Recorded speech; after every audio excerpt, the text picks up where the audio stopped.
So sometimes in life there'll be people, and no matter what you say, they won't hear you. They'll hear you, but they won't hear you.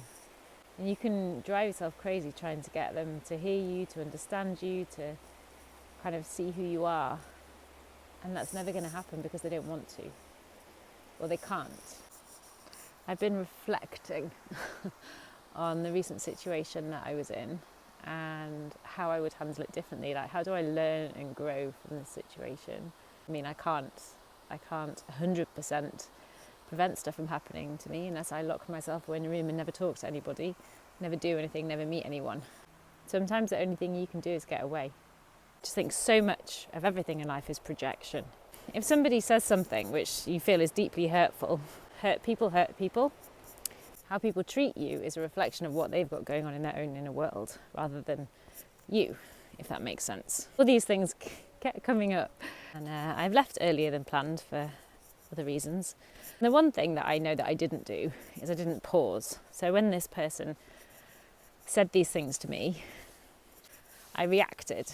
The first time I was like defensive, and I thought, no, you just don't get who I am. Like, you're not hearing me. Like, you don't understand. And then after a while I realised they were never going to understand. They were never going to hear me or get me. So there's no point in wasting my breath and my energy trying to persuade them that I wasn't who they seemed to think I was. Everyone we meet is a teacher in some way. Every experience teaches us something. And the one thing that keeps coming into my head with this is your perception of me is a reflection of you. My reaction is an awareness of me. So when somebody's mean to you, when somebody treats you badly, they're perhaps projecting how they feel about themselves or something in life. If they're angry, that's quite often due to unresolved pain.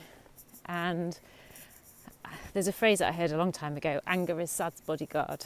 So actually, if somebody's angry, it's maybe because they're sad, but they're scared to feel sad.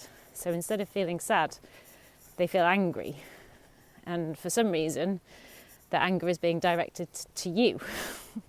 Maybe you trigger something or mirror something that brings these feelings up in them. Your reaction is the only thing that you can control. And I didn't do so well with that recently, but we live and learn. And I kind of forgot the pause. And another of my favourite quotes, between stimulus and response, there is space. And in that space is your power to choose how you respond. And in that choice lies your freedom.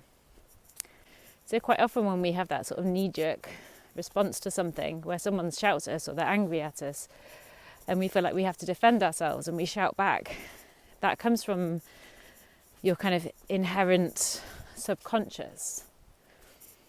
And it's not necessarily who you are and who you want to be.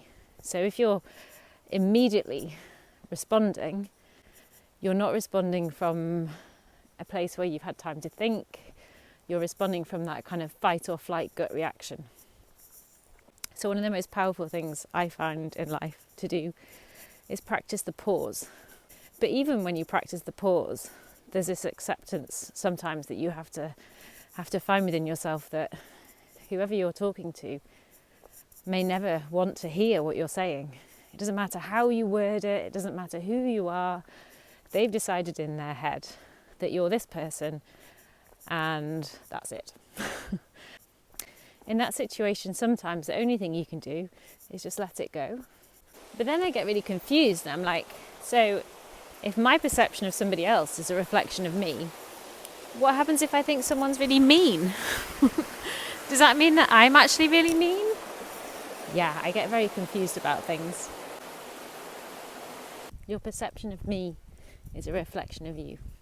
My reaction is an awareness of me.